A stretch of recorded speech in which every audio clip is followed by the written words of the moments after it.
Bentornate amiche, bentornati amici a questo nuovo appuntamento 201 domande e risposte sul vino. Siamo arrivati alle domande da 151 a 160, quindi io vi invito come sempre a iscrivervi al nostro canale YouTube Associazione Sommelier a Tavola con Bacco e cliccare qui in basso sulla campanella per rimanere sempre aggiornati su tutte le nostre attività che svolgiamo su YouTube, ma se siete anche interessati a quelle che facciamo in presenza e online, www.atavolaconbacco.it. Aspetto i vostri commenti qui in basso. Domanda numero 151: come definire l'abbinamento ideale per concordanza tra cibo e vino? Abbiamo parlato già di contrapposizione. La concordanza che cos'è? È fare in modo che il vino che scegliamo unisca determinate caratteristiche a quelle del piatto gastronomico o dell'alimento. Facciamo un esempio: la mortadella di Modena IGP ha un profumo molto intenso, ha una persistenza gusto olfattiva dopo la deglutizione, cioè io assaggio la mortadella e poi il sapore e anche il profumo dura molti secondi in bocca. Dobbiamo fare in modo che il vino che scegliamo sia di pari intensità e pari lunghezza gusto olfattiva. Persistenza aromatica intensa si chiama nel caso del vino. L'abbinamento per contrapposizione per concordanza è uno degli argomenti che a me piacciono di più, ma non solamente il sommelier deve conoscerlo, perché a tavola è una delle cose che ci intrigano e che ci permettono di divertirci diciamo maggiormente nella scelta del vino e nell'abbinamento che poi faremo a tavola con il nostro menù. Ho fatto l'esempio quindi della mortadella, intensità di profumi della mortadella. Mettete il naso su una mortadella, se vi rendete conto immediatamente. Stesso discorso deve essere quando mettiamo il naso nel nostro calice di vino. Assaggiamo la mortadella, lunghezza e pienezza in bocca di profumi calcolata in secondi. Stesso discorso una volta che abbiamo deglutito il vino. Che cosa succede? Che se le sensazioni, i profumi del vino finiscono prima della mortadella, noi in bocca rimarrà solamente la mortadella. Se invece è più lungo, cosa molto difficile con una mortadella, il profumo e i sapori del vino sono più lunghi di quelli della mortadella, la mortadella sparirà a un certo punto e rimarrà in bocca solamente il vino. Facciamo un altro esempio: una bruschetta, solo olio, non l'ultimo olio, cioè l'ultimo olio prodotto, un olio novello, anche se poi novello diciamo è riportato solamente in etichetta. Noi con novello indichiamo l'ultimo olio appena franto, in pratica molto profumato, no? Anche con delle caratteristiche che riguardano che ne so, sedano, carciofo, erbe aromatiche e così via, anche un po' di piccantezza eccetera. Ma se prendiamo un olio per esempio dell'ultima annata ma assaggiato adesso che siamo a fine luglio, chiaramente non possiamo più parlare di olio novello, ma parliamo di olio dell'ultima annata, quindi avrà determinate caratteristiche ma non così intense come appena franto. E la bruschetta immaginatela senza aglio, il vino non potrà essere lo stesso della mortadella, perché sennò chiaramente va sopra, diciamo così, come intensità olfattiva e lunghezza, persistenza aromatica intensa. Ecco, spero di aver spiegato bene che cosa intendiamo. Attenzione, io parlo spesso di struttura, lo farò anche tra poco. Struttura della mortadella chiaramente è una struttura diversa da quella che può essere quella della bruschetta, si capisce, quindi parità anche di struttura del vino, intensità dei profumi, ma anche la dolcezza. Quando parliamo di dolcezza nella preparazione gastronomica intendiamo aggiunta di zucchero vero e proprio.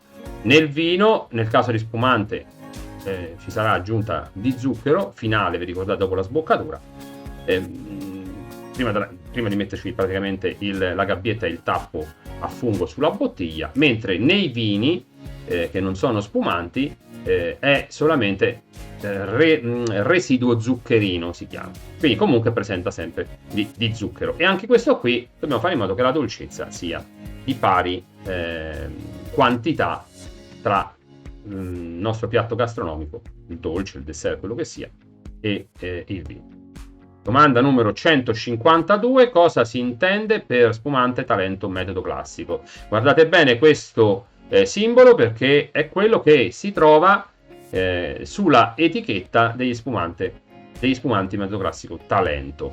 È nato questo simbolo, diciamo questo consorzio, chiamiamolo così, per valorizzare lo spumante italiano ottenuto tramite la seconda rifermentazione in bottiglia, quindi spumante metodo classico.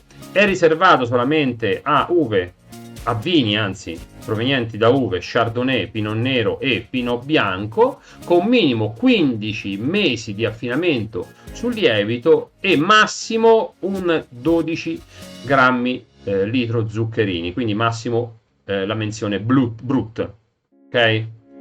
E il marchio è del Ministero delle Politiche Agricole e Forestali, quindi è ministeriale il marchio, è a disposizione di tutti i produttori italiani, anche se viene utilizzato gran parte, se non erro, nell'Oltrepo Pavese, se non sbaglio, mi sembra in Trentino e non mi ricordo bene se anche in Lombardia, da alcuni produttori, non tantissimi.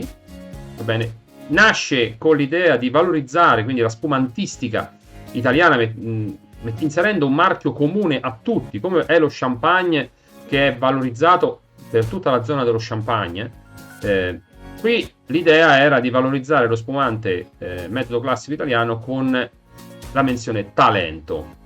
Come ho detto, comprende 3 tipologie di spumanti, anzi non ho detto fino a 12 grammi litro, vabbè, che è il Nature, o dosaggio 0 in pratica, l'Extra Brut e il Brut. È uno spumante che vi consiglio di assaggiare, in particolare assaggiatelo da solo come aperitivo, tranquillamente, al limite 2 tartine, tanto per mangiare qualcosa insieme, o a me piace ad esempio utilizzarlo a tutto pasto, quindi dall'antipasto fino a un buon secondo piatto. Domanda numero 153, riparliamo di abbinamento e che vino abbinare alla zuppa di pesce. La zuppa di pesce, prima parlavamo di struttura, è un piatto strutturato. Io ho scelto una ricetta che prevede calamari, gamberi, cozze, vongole, filettini di merluzzo, polipetti, pomodoro, aromi e anche cipolla. A me piace comunque anche una bella spolverata di peperoncino. Quindi quali sono le sensazioni principali? Intanto acidità dovuta al pomodoro, fuori tutto. Tendenza dolce dovuta agli ingredienti, anche la cipolla stessa mi dà una tendenza dolce, oltre alle cozze, le vongole eccetera. Sapidità, va bene? Quindi il vino deve avere che cosa? E anche succulenza, molta tra l'altro. Quindi deve avere quindi il vino che cosa? Profumi. Se usiamo il peperoncino in particolare, rotondità, quindi meglio se c'è un passaggio magari 3-4 mesi in barrique. Tendenza dolce, abbiamo detto, quindi il vino deve avere anche una buona sapidità e struttura, una media struttura. Quindi abbiamo anche la succulenza, abbiamo detto, quindi l'alcol è interessante perché va studiato, va scelto il vino intorno ai 13 gradi e mezzo. Bianco o rosso? A me piace bianco, quindi io consiglierei ad esempio un bel Trebbiano d'Abruzzo, magari nella zona proprio di controguerra, che quella zona a me piace molto, non facciamo torta a nessuno, ogni tanto dobbiamo parlare anche di qualche zona che piacciono a me, insomma, se no è inutile.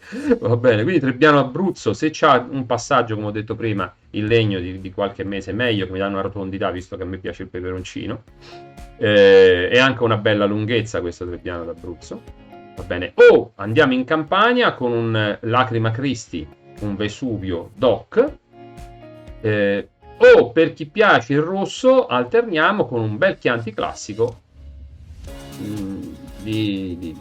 se possibile di almeno 3 anni, se è possibile, o altrimenti ancora un bel dolcetto d'alba, che ci sta sicuramente bene anche per questa sensazione sensazione dolce, questa tendenza dolce del vitigno, proprio del dolce. Domanda numero 154: quando un vino si definisce naturale? Ora qualcuno potrebbe dire: ma perché naturale? Perché esistono quelli che non sono naturali. Qui c'è stata un po' una diatriba, cioè nel senso che c'è qualcuno che dice: non puoi scrivere vino naturale perché contemporaneamente indichi il mio che non è naturale, invece il mio è naturalissimo. Io mi attengo alla legge, quindi il vino è fatto nel miglior modo possibile, quindi perché tu scrivi naturale e io non scrivo naturale? Allora, la certificazione naturale è diciamo rilasciata da delle associazioni che promuovono il vino naturale. Sono dei piccoli vignaioli e hanno un disciplinare proprio al quale si attengono. Quindi non è certificato dal Ministero il vino naturale, questo deve essere chiaro. Il vino naturale è inteso come vino fatto secondo natura, in modo artigianale, e viene realizzato a iniziare dalle uve biologiche. La fermentazione viene sviluppata senza aggiunta di altre sostanze. Al limite, se non sbaglio, ci sta la possibilità di aggiungere un po' di anidride solforosa, ma questo insomma bisogna poi ragionare su quanta ne viene messa, sicuramente pochissima, o alcuni, moltissimi non aggiungono per niente, anche perché sfruttano tutti i principi naturali dell'uva. Quindi direi anche in questo caso assaggiamo tutti i nostri vini italiani, se abbiamo curiosità e vogliamo anche assaggiare un buon vino, assaggiamo un vino menzionato naturale. Oh, che vino si abbina a un piatto succulento? Oh, qui è importante. Ma intanto, allora, piatto succulento, io ho sempre pensato che è un piatto ricco, un piatto che ha tantissimi ingredienti, insomma, che bello, mi piace, è gustoso. Nel caso dell'abbinamento, perché qui parliamo di abbinamento per contrapposizione, quindi l'abbinamento per contrapposizione che facciamo a tavola, dobbiamo tanto capire che cos'è la succulenza nel nostro caso. La succulenza è la presenza di liquidi in bocca dopo la deglutizione della nostra preparazione gastronomica. Ad esempio, principalmente ne esistono tre. Esiste la succulenza indotta. Pensate a un pecorino stagionato, lo assaggiate e sviluppiamo subito saliva. Intrinseca, bollito dentro al brodo, quindi noi mangiamo e sviluppiamo, esce il brodo ovviamente in bocca. Io sto facendo un paio di esempi e basta, ma ce ne saranno centinaia, diciamo così. E aggiunta, pensate a un brasato nel quale aggiungo il vino, oppure la zuppa di pesce di prima, lì abbiamo insomma il condimento, abbiamo tutto quel sughetto, non mi piace zuppare il pane magari casereccio, no? È buonissimo, è ottimo. Ecco, nell'abbinamento per contrapposizione contrapponiamo l'alcolicità del vino che ci serve, diciamo così, ad asciugare la bocca dopo aver deglutito il nostro boccone di cibo. È l'alcol che ci permette di fare questo. Se poi abbiamo un vino tannico, comunque tannico, che abbia una buona dose di tannino, quella sensazione anche di astringenza ci aiuta. Quindi alcolicità in contrapposizione per asciugare, diciamo così, la bocca. Va bene, se abbiamo, in base in relazione chiaramente al piatto gastronomico, anche del tannino, insieme sicuramente servono a fare questa pulizia della nostra bocca. Domanda numero 156: come si produce un vino millesimato? Millesimato è il millesimo, è l'anno, quindi se voi trovate in etichetta, in gran parte è negli spumanti si intende il millesimo, comunque qualcuno lo trovate anche, diciamo che le denominazioni dei vini fermi ci sta l'annata, quella riguarda l'annata di produzione del vino. Nel caso degli spumanti, che possono essere prodotti in casi specifici anche con più annate, indica quando lo spumante è prodotto con uve raccolte nello stesso anno e devono essere almeno l'85%. e dopo il millesimo, quindi dopo la parola millesimato, ci deve essere scritto l'anno di raccolta. È un anno che viene così scelto perché è stato particolarmente ricco, particolarmente eccelso, almeno l'idea è questa, di indicare il millesimo. Quindi quando trovate millesimato e trovate l'anno, pensate insomma a questa caratteristica del vino. Per il un occhiello diciamo finale a questa cosa.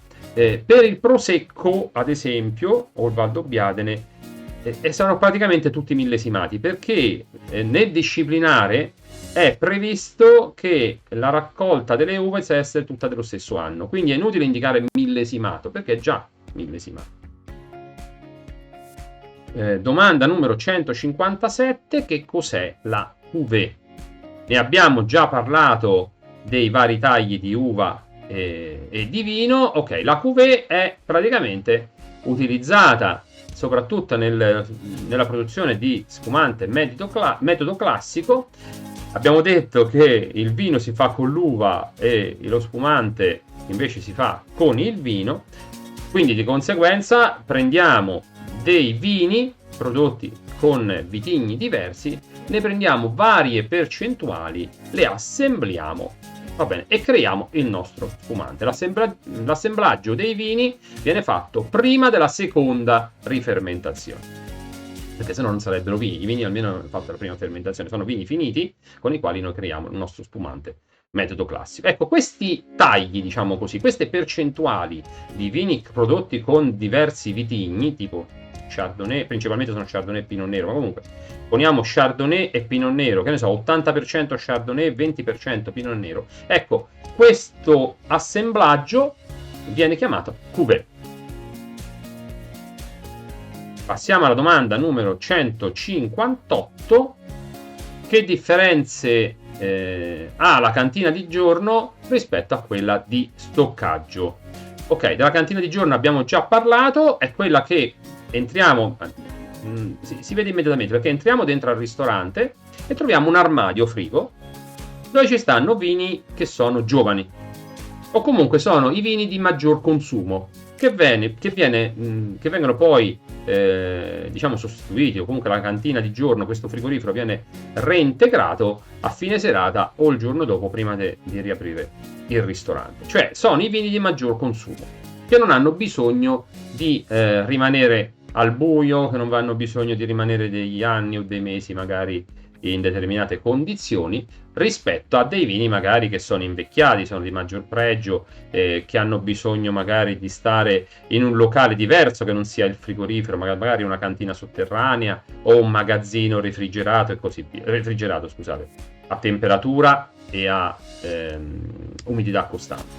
Ecco, quest'altro magazzino, quest'altra cantina, va bene, è la cantina di stoccaggio. Quindi non la vedete di solito perché è posta in un altro locale dell'enoteca, del ristorante, della trattoria o quello che sia, va bene, e nella cantina di stoccaggio teniamo i vini che hanno bisogno di un affinamento, di riposare diciamo più con calma in determinate situazioni ambientali. Domanda numero 159, questo riguarda il servizio che si fa a tavola. Il vino va presentato, non servito, presentato alla destra o alla sinistra del cliente. Allora, il vino va presentato alla sinistra del cliente. Durante i nostri corsi non lo spieghiamo, ma comunque come va fatto il servizio, comunque vino presentato alla sinistra del cliente, servito alla destra del cliente. A cosa serve il drop stop? Allora, il drop stop non è nient'altro che un dischetto fino di alluminio che viene inserito nel collo della bottiglia, ovviamente con mani pulitissime, non profumate, eccetera, eccetera.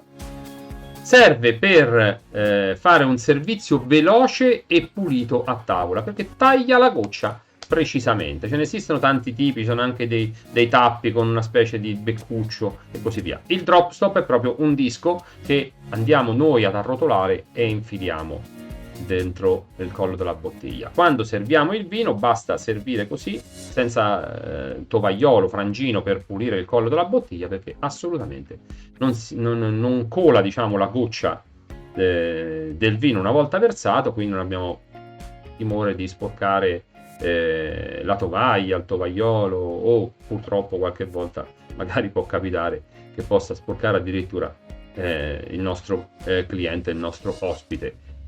A me non piace tantissimo per la eleganza del servizio. Non posso negare che sia molto pratico, anche noi abbiamo i nostri con il simbolo dell'associazione Sommelier a Tavola con Bacco e li regaliamo durante i nostri corsi agli allievi.